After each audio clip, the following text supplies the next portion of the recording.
Because আমার কাছে মনে হচ্ছিল যে আমার পরীক্ষা যেটা রেজাল্ট দিবে, কিন্তু দর্শক যারা আসলে তাদের নিজেদের বাসার কাজ বাদ দিয়ে এবং মানে হয় না যে কোরবানি ঈদের সবাই খুব বিজি থাকে, সেই আমি তো সবার কাছে অনেক কৃতজ্ঞ, কারণ আমি কালকে রাতে ঘুমাই নাই। সুমিত আর আমাদের ডিরেক্টর আমাদেরকে ফোন করেছে রাত 2টার সময়, আমরা গ্রুপ মিটিং করেছি, আমি ঘুমের মধ্যে কথা বলেছি, মানে আমার মাথা কাজ করছে না, আমি সারাদিন আজকে স্ট্রেসে কিছু খাইও নাই।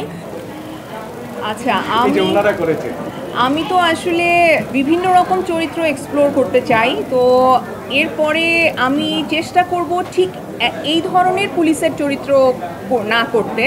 আমি চেষ্টা করব অন্য কোনো সংস্থার ইনভেস্টিগেটিং অফিসার কিংবা অন্য কোনো সংস্থার অফিসার হিসেবে কাজ করতে, কারণ আমি মনে করি যে আমি আসলে বিভিন্ন চরিত্র এক্সপ্লোর করতে চাই। আমি চাই না যে আমি আরেকটা রেহানা করি, আমি চাই না আমি আরেকটা সুলতানা করি, সো আমি চাই না আমি আরেকটা আসলে পুলিশের সেম ক্যারেক্টার করি। কিন্তু আমি আশা করব যে সানি সারোয়ার ভাই তো সবসময় আসলে পুলিশদের উপরেই কাজ করেন, সো সানি সারোয়ার ভাইয়ের প্রোডাকশন হাউস থেকে ডেফিনেটলি আরও অনেক এ ধরনের পুলিশের উপর গল্পের কাজ আসবে। এটা আমার কাছে সানি ভাইয়ের সাথে কাজ করে এটা মনে হয়েছে। আমি তো সবার কাছে অনেক কৃতজ্ঞ, কারণ আমি কালকে রাতে ঘুমাই নাই।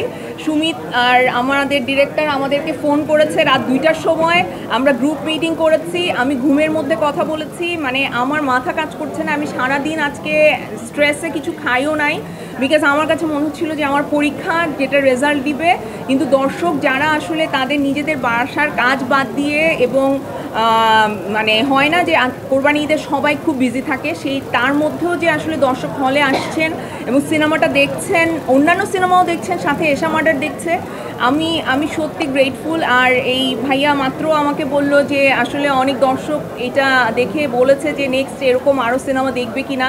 এটা তো আসলে অনেক বড় একটা ব্যাপার আমাদের জন্য।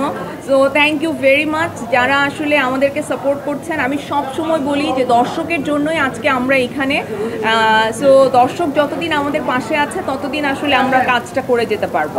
হ্যাঁ, এখানে আমাদের অনেক বিখ্যাত একজন মেকআপ আর্টিস্ট আছেন, জাতীয় চলচ্চিত্র পুরস্কার প্রাপ্ত খোকন। আমি খোকনকে বলবো আমাদের সিনেমা সম্পর্কে কিছু বলতে। সে আমাদের সিনেমাতেও কাজ করেছে এবং আমরা খুবই হ্যাপি যে খোকন আমাদের সাথে কাজ করেছে। খোকন যদি তার এক্সপিরিয়েন্সটা একটু শেয়ার করতো। এখানে অনেক প্রস্থের কাজ আছে। অবশ্যই এত বড় মানুষের কথা বলছো তুমি, ছোট্ট করে ইন্ট্রোডাকশন দিলে হবে? ইন্ট্রোডাকশনটা আর একটু বড় লম্বা হতে হবে। প্রশ্ন করলে হয়তো এই প্রশ্নের উত্তরগুলো আমার মনে হয় যে আমাদের দেশের যারা অডিয়েন্স আছে তাদের কাছে কিউরিসিটিটা তাদের ফুলফিল করবে, সিনেমাটা কেন তারা দেখবে। এই ধরনের যদি কোনো কোয়েশ্চেন্স আপনাদের থাকে যে তাদেরকে গ্রো করবে সিনেমাটা দেখার জন্য, তো প্লিজ আপনারা করতে পারেন, একটু আমি চাই আপনারা করেন।